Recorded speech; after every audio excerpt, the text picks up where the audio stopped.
कुरुक्षेत्र के ब्रह्म सरोवर पर आज हुआ अंतर्राष्ट्रीय गीता महोत्सव के मुख्य कार्यक्रमों का शुभारंभ। मुख्यमंत्री नायब सिंह सैनी ने कहा, महोत्सव ने दुनिया में बनाई अलग पहचान, देश विदेश से जुड़े लोग।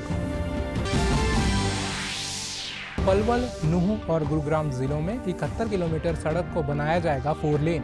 प्रदेश सरकार ने दी स्वीकृति। 4 प्रमुख राष्ट्रीय राजमार्गों पर कनेक्टिविटी में होगा उल्लेखनीय सुधार। वन एवं पर्यावरण मंत्री राव नरवीर सिंह ने कहा, प्रदेश के अरावली क्षेत्र में हरियाली को बढ़ाने के लिए सऊदी अरब की तर्ज पर बनाया जाएगा अरावली ग्रीन वॉल प्रोजेक्ट।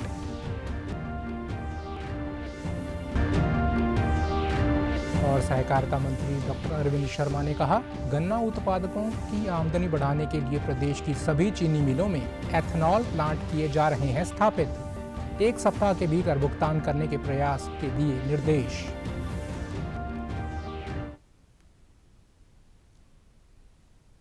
नमस्कार, मैं चंदन शर्मा। अब समाचार विस्तार से।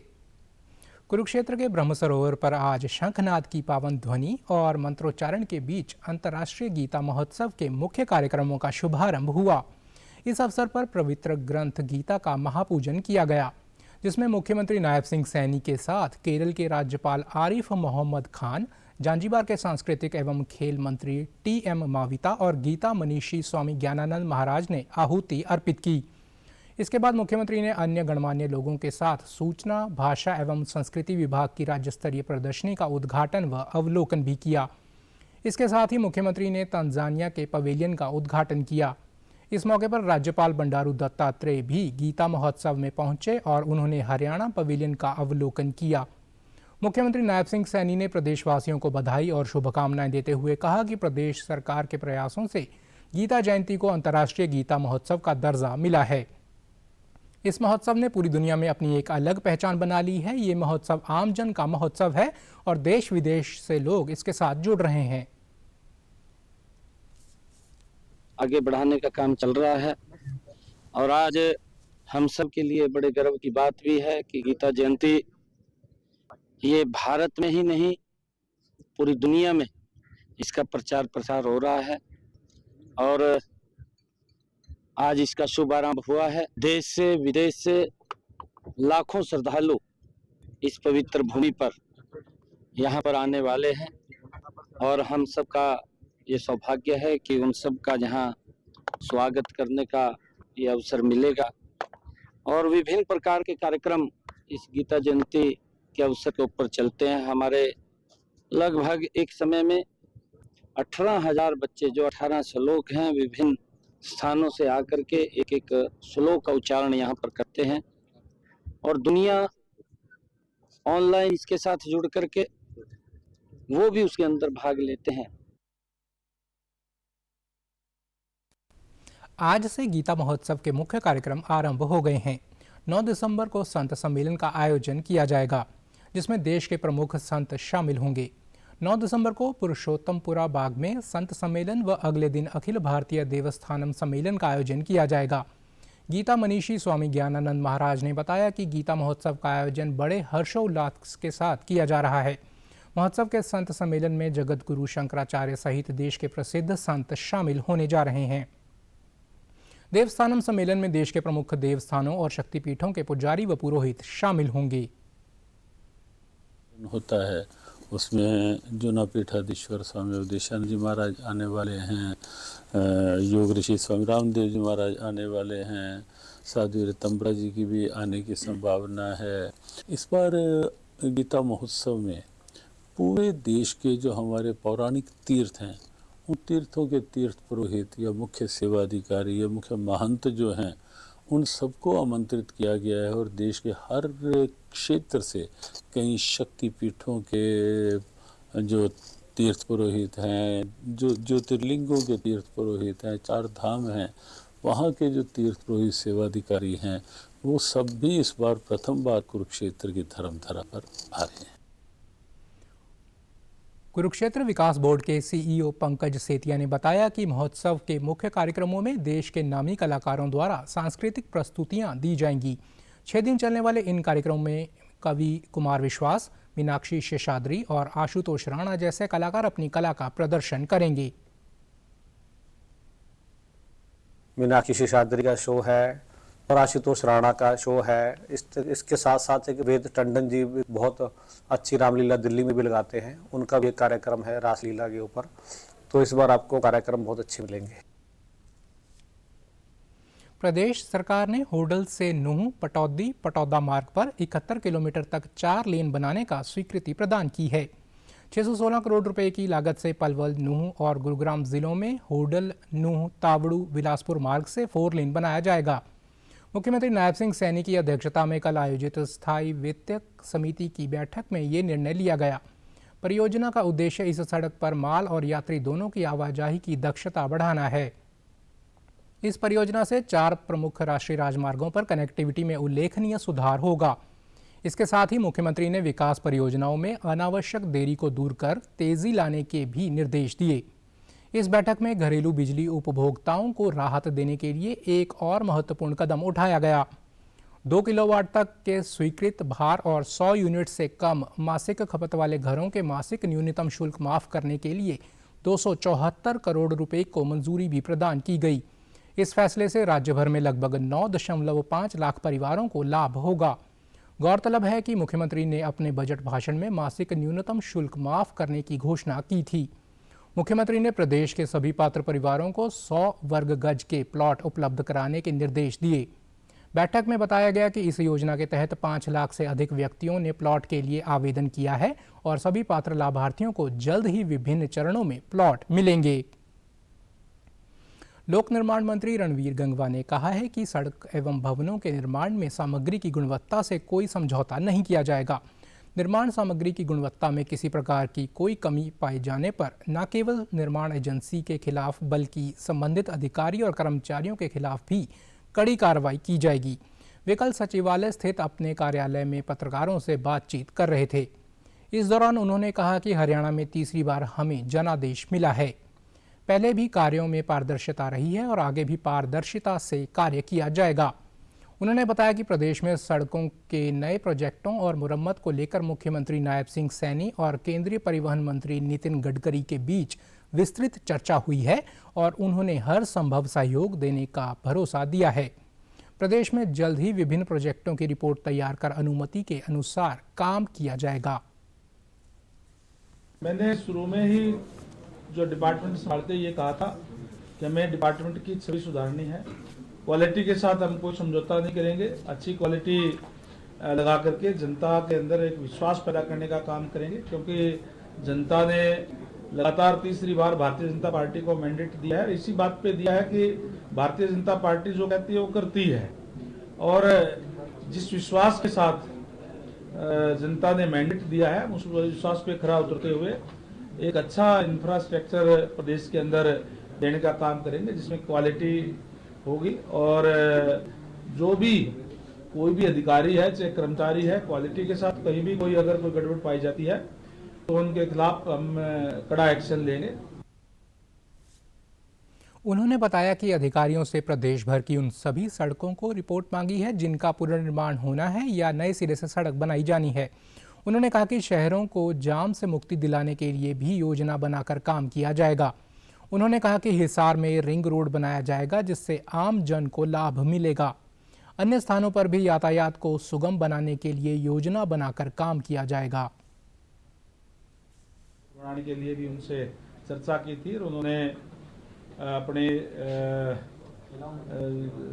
सहमति उस पर भी जताने का काम किया था कि जो जैसे ही कागज तैयार होकर के आएंगे हम उस पर भी सहमति देने का काम करेंगे। तो निश्चित रूप से उससे एक जाम से भी निजात मिलेगी और बहुत एक अच्छा रिंग रोड अगर हिसार के बाहर से बनेगा तो उसका भी लाभ जो है वो मिलेगा उसका। और इसी तरीके से जो और प्रोजेक्ट थे उनके ऊपर भी जो बातचीत हुई है, अधिकारियों को आदेश दिए गए हैं, उसके ऊपर कार्य कर रहे हैं और आने वाले समय के अंदर उसका लाभ जो है हरियाणा प्रदेश की जनता को हमें जो है उसका मिलेगा। संसद के शीतकालीन सत्र के अंतर्गत आज लोकसभा और राज्यसभा की कार्यवाही विपक्ष के हंगामे के चलते फिर से प्रभावित हुई। दोनों सदनों में आज विधायी कार्यों पर चर्चा हुई और प्रश्नकाल के दौरान केंद्रीय मंत्रियों द्वारा प्रश्नों के उत्तर दिए गए। केंद्रीय नागरिक उड्डयन मंत्री के राम मोहन नायडू ने प्रश्नकाल के दौरान लोकसभा में एक प्रश्न पूरक प्रश्न का उत्तर देते हुए कहा कि देश भर में 157 हवाई अड्डे चालू हैं। उन्होंने कहा कि 2014 में केवल 74 हवाई अड्डे परिचालन में थे। नायडू ने कहा कि प्रधानमंत्री नरेंद्र मोदी के नेतृत्व में सरकार ने देश में हवाई अड्डे के नेटवर्क का विस्तार किया है। What were 74 airports in 2014, now in the last 10 years we have expanded the whole airport network to 157 airports, sir. And I can proudly say that India has reached that passenger capacity limit where they have crossed 5 lakh passengers in one single day. This is a great achievement and a great milestone for the Ministry of Civil Aviation, and we take great pride in that. With the improvement of the network, and honorable member has specifically asked regarding the job creation multiplier and the economic multiplier. The numbers have already been mentioned, but one important statistic that I would like to give, sir, if you look at the Chennai airport is being built in 1350 acres and the daily passenger movement is 72,000 there. केंद्रीय मंत्री ने कहा कि भारत का घरेलू हवाई यातायात एक ही दिन में 5 लाख से अधिक यात्रियों को हवाई यात्रा करवाने के रिकॉर्ड स्तर तक पहुंच गया है। इसके अतिरिक्त आज विपक्षीय पार्टियों के सांसदों ने संसद भवन परिसर में विरोध मार्च भी किया, जिसकी भाजपा सांसदों ने निंदा की। आज बाद दोपहर लोकसभा की कार्यवाही विपक्ष के हंगामे के चलते कल तक के लिए स्थगित कर दी गई। उधर राज्यसभा में भी एक फ्रांसीसी प्रकाशन की रिपोर्ट का मुद्दा उठाया गया। शून्यकाल के दौरान भाजपा सांसद सुधांशु त्रिवेदी ने विदेशों में राष्ट्रीय हित पर संदिग्ध हमलों का आरोप लगाते हुए मुद्दा उठाया। सभापति जगदीप धनखड़ ने कहा कि ये एक गंभीर मामला है। उन्होंने त्रिवेदी को निर्धारित समय से आगे बोलने की अनुमति दी, जिस पर विपक्षी सदस्यों ने आपत्ति जताई। प्रदेश के वन एवं पर्यावरण मंत्री राव नरवीर सिंह ने कहा कि हरियाणा के अरावली क्षेत्र में हरियाली को बढ़ाने के लिए सऊदी अरब की तर्ज पर अरावली ग्रीन वॉल प्रोजेक्ट बनाया जाएगा। सऊदी अरब के 5 दिन के दौरे के बाद उन्होंने कहा कि सऊदी अरब एक रेगिस्तानी देश है, परंतु वहां पर हरित पट्टियां विकसित कर हरियाली को बड़े आकर्षक ढंग से बढ़ाया गया है। इसी को देखते हुए भारत सरकार ने हरियाणा को अरावली ग्रीन वॉल प्रोजेक्ट तैयार करने की जिम्मेवारी सौंपी है। उन्होंने कहा कि अरावली ग्रीन वॉल परियोजना के तहत हरियाणा, राजस्थान, गुजरात और दिल्ली सहित 4 राज्यों में 1.15 मिलियन हेक्टेयर से अधिक भूमि का सुधार एक अनुकरणीय मॉडल है। उन्होंने कहा कि इस परियोजना से अरावली क्षेत्र में स्थानीय लोगों के लिए हरित रोजगार के अवसर सृजित होंगे तथा जैव विविधता संरक्षण और पर्यावरण अनुकूल संसाधन प्रबंधन को बढ़ावा मिलेगा। उन्होंने कहा कि प्रदेश में युवा पीढ़ी को प्रकृति को इस नेक कार्य के प्रति जागरूक करने तथा उनके आजीविका के साधन बढ़ाने के लिए राज्य में वन मित्रों की नियुक्ति की गई है, जो स्थानीय लोगों को वनों से जोड़ रहे हैं। प्रदेश के सहकारिता मंत्री डॉक्टर अरविंद शर्मा ने आज जींद सहकारी चीनी मिल के 40वें पिराई सत्र का विधिवत शुभारंभ किया। इस अवसर पर उन्होंने पिछले सीजन में सर्वाधिक गन्ना की आपूर्ति करने वाले किसानों को भी पुरस्कृत किया। सहकारिता मंत्री ने किसानों को शुभकामनाएं देते हुए कहा कि किसानों को आत्मनिर्भर बनाने की दिशा में सरकार मजबूत कदम उठा रही है।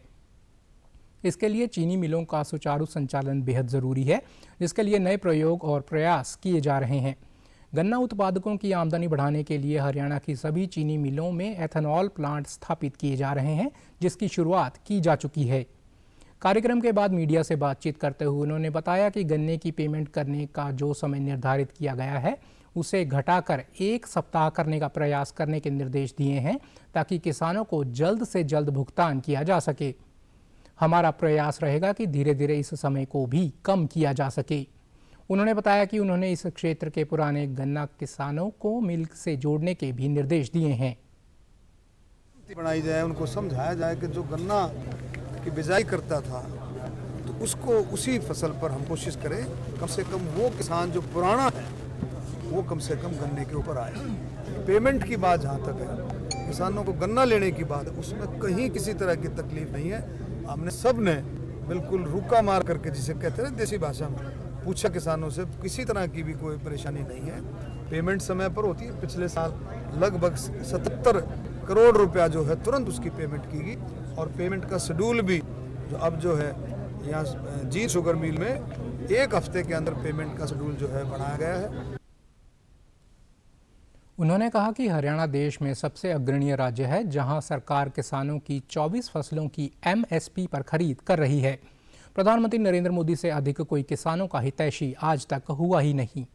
उन्होंने बताया कि गन्ना छिलाई में आ रही लेबर की समस्या के निदान के लिए शुगर फेड के माध्यम से मिलों को छोटी हार्वेस्टिंग मशीन उपलब्ध करवाने पर भी विचार किया जा रहा है। ध्यान रखने वाला प्रधानमंत्री हो ही नहीं सकता। मतलब इतना ध्यान मोदी जी ने किसानों के लिए रखा है। और आज हरियाणा में आप देखें 24 फसलों पर एमएसपी, 24 फसलों जो किसानों की मांग थी कि हमारी फसलें एमएसपी पर खरीदी जाए और तुरंत पेमेंट। मतलब आप देखेंगे 72 घंटे के अंदर किसान के अकाउंट में पेमेंट आ जाती है। कितनी बड़ी बात है, कितनी बड़ी सुविधाएं हो रही है। किसानों के कल दिल्ली कूच के ऐलान को लेकर हरियाणा पुलिस प्रशासन पूरी तरह मुस्तैद है। अंबाला के जिला उपायुक्त ने किसानों को दिल्ली कूच के बारे में विचार करने की हिदायत दी है और प्रदेश पुलिस द्वारा किसानों को दिल्ली पुलिस से मंजूरी लेने की बात कही गई है। इसके अलावा अंबाला शंभू बॉर्डर पर सुरक्षा बढ़ा दी गई है। कानून व्यवस्था बनाए रखने के लिए बैरिकेड आदि लगाए जा रहे हैं। अंबाला की ओर शंभू बॉर्डर पर पुलिस प्रशासन द्वारा पुख्ता प्रबंध किए गए हैं। गौरतलब है कि लोगों को शंभू बॉर्डर पर पिछले काफ़ी समय से आवाजाही में दिक्कत हो रही है और लोग आने जाने के लिए दूसरे रास्तों का इस्तेमाल कर रहे हैं।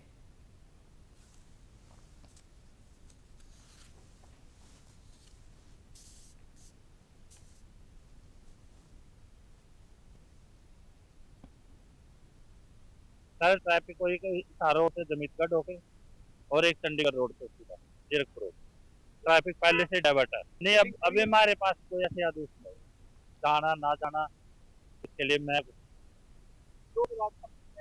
हाँ उनका ट्रैफिक की ड्यूटी लगाई हुई है। 4 बंदे लगा के परमानेंट है। ये बताते रास्ता सबको, नहीं तो हम भी बताते, हम भी आ जाते हैं दिन में। नहीं अभी ऐसा नहीं अभी नहीं। वहीं पंजाब के किसान नेता जगजीत सिंह डल्लेवाल पिछले कई दिनों से अनशन पर हैं। पंजाब की ओर शंभू बॉर्डर पर पंजाब पुलिस की ओर से भी आज किसान नेताओं के साथ बैठक की गई। डीआईजी पटियाला रेंज मनदीप सिंह संधू और अन्य पुलिस अधिकारियों ने किसान नेताओं को किसी तरह के टकराव की स्थिति से बचने और अमन शांति कायम रखने की हिदायत दी है। वहीं किसान नेताओं ने कहा है कि वे कल दिल्ली की ओर पैदल कूच करेंगे। किसान मजदूर नेता सरवंत सिंह पंधेर ने आज शाम मीडिया से बातचीत में कहा कि जत्थों के रूप में दिल्ली की ओर बढ़ा जाएगा। किसानों ने पुलिस को शांतिपूर्वक आंदोलन का आश्वासन दिया है। महिला एवं बाल विकास मंत्री श्रुति चौधरी ने कहा कि प्रधानमंत्री नरेंद्र मोदी 9 दिसंबर को पानीपत से सखी बीमा योजना की शुरुआत करेंगे। इससे पहले भी प्रधानमंत्री ने पानीपत से बेटी बचाओ बेटी पढ़ाओ अभियान की शुरुआत की थी, जिससे प्रदेश की बेटियों को पूरा मान सम्मान मिला है। उन्होंने बताया कि प्रदेश सरकार 9 दिसंबर को होने वाले इस कार्यक्रम को लेकर पुख्ता प्रबंध कर रही है। उन्होंने कहा कि प्रदेश सरकार महिलाओं के उत्थान के लिए प्रतिबद्ध है। प्रधानमंत्री के कार्यक्रम में महिलाओं की भागीदारी ज़्यादा से ज़्यादा हो, इसके लिए विभाग कार्यरत है। उन्होंने आगे कहा कि महिलाओं के लिए गांवों में चौपाल बनाने से लेकर अन्य योजनाओं को अमली जामा पहनाया जा रहा है। उन्होंने कहा कि अधिकारियों को निर्देश दिए गए हैं कि आंगनबाड़ी केंद्रों में तमाम सुविधाएं मुहैया करवाई जाएं। बच्चों के मानसिक, शारीरिक और बौद्धिक विकास के लिए पौष्टिक राशन वितरित किया जाए। उन्होंने बताया कि राशन की पौष्टिकता की जांच कराने के लिए गांवों में निगरानी कमेटियां गठित की जाएंगी। प्रदेश सरकार में कैबिनेट मंत्री अनिल विज ने स्वर्ण मंदिर के सामने पंजाब के पूर्व उप मुख्यमंत्री सुखबीर सिंह बादल पर हुए हमले को दुर्भाग्यपूर्ण बताया है। उन्होंने कहा कि पंजाब में कानून व्यवस्था बिगड़ चुकी है, सरकार इस ओर कोई ध्यान नहीं दे रही है। जांच एजेंसियां घटना की जांच कर रही हैं, इसके बाद ही ये पता चल पाएगा कि हमले के पीछे की मंशा क्या रही है। नहीं, बहुत गंभीर बात है और शुक्र ये है कि हमला करने वाला पकड़ा गया। एजेंसियां जांच कर रही हैं कि मकसद क्या था और गहराई से उसका जांच करके पता लगेगा भी क्या कारण था। किसान आंदोलन के बारे में उन्होंने कहा कि केंद्र सरकार किसान हितैषी है। किसानों के कल्याण के लिए सरकार ने अनेक कल्याणकारी योजनाएं लागू की हैं। केंद्र सरकार किसानों की सभी मांगों को गंभीरता से ले रही है। उन्होंने कहा कि पिछले 10 महीने से किसान आंदोलन कर रहे हैं, लेकिन पंजाब सरकार इसे गंभीरता से नहीं ले रही है। स्थानीय निकाय एवं पंचायत विभाग की ओर से बल्लभगढ़ में जिला स्तरीय स्वच्छता जागरूकता कार्यक्रम का आयोजन किया गया। इस दौरान लोगों को प्रेरित करने के लिए स्वच्छ भारत मिशन हरियाणा के कार्यकारी वाइस चेयरमैन सुभाष चंद्र ने सफाई अभियान चलाते हुए लोगों से स्वच्छता बनाए रखने की अपील की। मीडिया से बातचीत करते हुए उन्होंने बताया कि शहर को साफ सुथरा तभी रखा जा सकता है जब लोग शहर को स्वच्छ रखने का प्रण लें। फरीदाबाद और गुड़गांव शहर में स्वच्छता अभियान की शुरुआत की जा रही है। फरीदाबाद से स्वच्छता अभियान की शुरुआत की जा चुकी है। अगला जिला अब गुरुग्राम होगा। ऐसे ही प्रदेश के हर जिले में स्वच्छता अभियान की शुरुआत की जाएगी और इसे निरंतर आगे बढ़ाने को लेकर आदेश दिए गए हैं। समस्त प्रदेशवासियों को ये अपील करूंगा कि स्वच्छता को अपने व्यवहार का विषय बनाएं, स्वच्छता को अपनी आदत में शुमार करें। जब तक आप स्वच्छता से लगाव और प्यार नहीं करोगे और गंदगी की जो जगह है उसको वो जगह नहीं दोगे तो इस प्रकार की चुनौतियां हमें मिलती रही हैं, मिलती रहेंगी। लेकिन हरियाणा वासी चुनौतियों से लड़ना भी जानते हैं। हम सबको पता है कि हमने एक बहुत बड़े सामाजिक कलंक को सबने मिलकर के और एक अच्छे कमिटमेंट के साथ खुले में शौच मुक्त होने का हरियाणा ने गौरव प्राप्त किया है। जो एक सामाजिक समस्या थी, बड़ी पुरानी समस्या थी, वो इसलिए हुआ था कि हमने संकल्प के साथ उस विषय को किया था। तो स्वच्छता भी यही है, संकल्प में लाएं, व्यवहार में लाएं, आदत में लाएं और अपने फरीदाबाद का हम स्वयं ध्यान रखें। फरीदाबाद हमारा अपना है, हमारी अपनी जिम्मेवारी बनती है। नगर निगम और सरकार प्रशासन आपको पूरा सहयोग करेगी। इस मौके पर बल्लभगढ़ के ज्वाइंट कमिश्नर ने कहा कि अब बल्लभगढ़ शहर के हर वार्ड में साफ सफाई को लेकर विशेष ध्यान दिया जाएगा। पूरे शहर में अलग अलग टीमों के माध्यम से साफ सफाई की जाएगी। सर ने आज यहाँ शुरुआत करी है, हर सप्ताह कम से कम एक वार्ड को कवर करें। वो हम टाइम टेबल के अनुसार और अपने साथ सामाजिक संस्थाओं को भी लेंगे, गणमान्य लोगों को भी इन्वाइट करेंगे। तो ऐसे ही जो ब्लैक स्पॉट्स है वो पकड़ के उनको हम साफ करने की कोशिश करें। लॉजिस्टिक की समस्याएं थी जो कुछ बीच में स्टॉप या अरेंजमेंट भी किए गए हैं। परमानेंट अरेंजमेंट्स के लिए टेंडर की प्रक्रिया भी चल रही है, तो आगे डेफिनेटली इसमें सुधार है। खेल नगरी भिवानी में 7 से 11 दिसंबर तक 5 दिवसीय अंडर 19 कबड्डी महाकुंभ होने जा रहा है। SGFI की तरफ से पहली बार भिवानी में आयोजित इस प्रतियोगिता में देश भर के 900 खिलाड़ी भाग लेंगे। भिवानी के जिला शिक्षा अधिकारी नरेश मेहता ने कहा कि भिवानी के लिए गर्व की बात है कि पहली बार यहां school game federation of India की अंडर 19 राष्ट्रीय कबड्डी प्रतियोगिता होगी।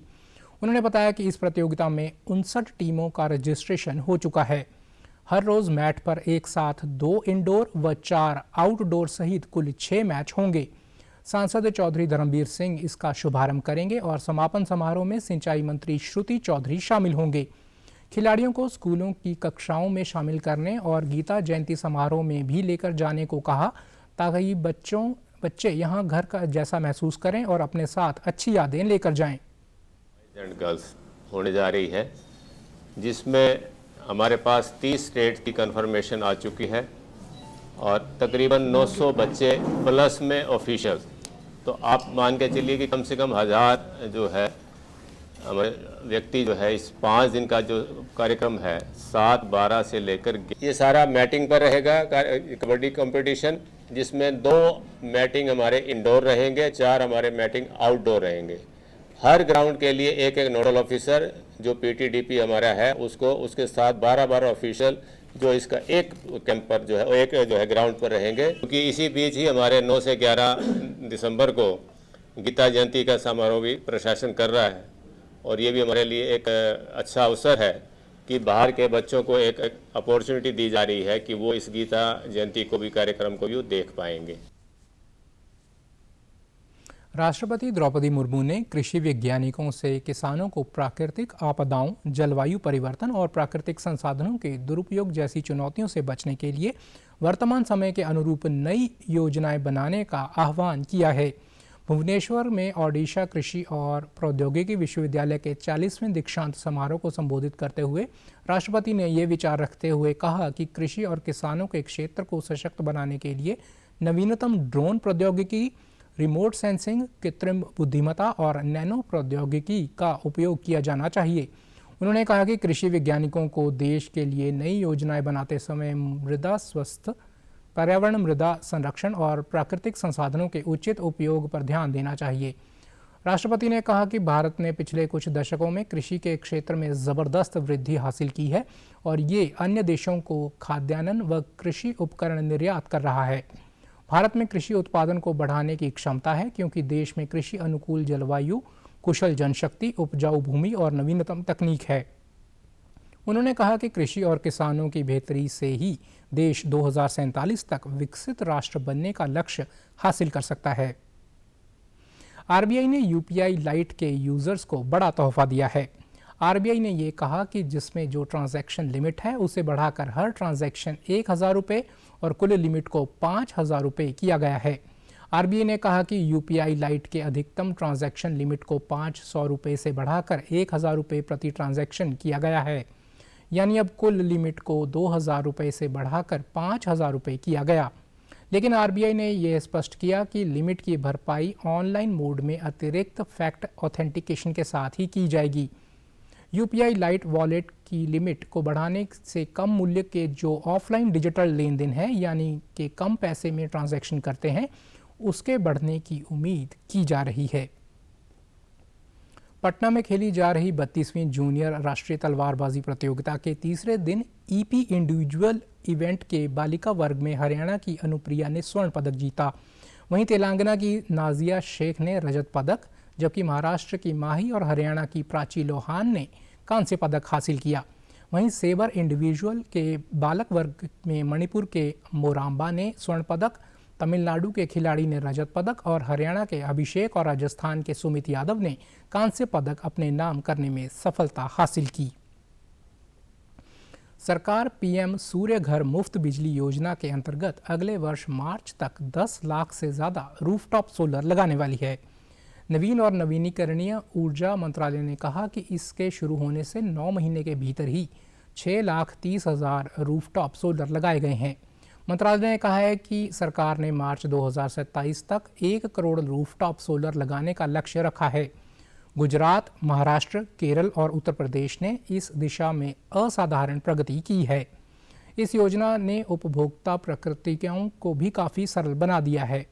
पहले आवेदकों को कई दस्तावेज जमा करवाने पड़ते थे और बिजली वितरण कंपनी डिस्कॉम कार्यालयों के बार बार चक्कर लगाने पड़ते थे।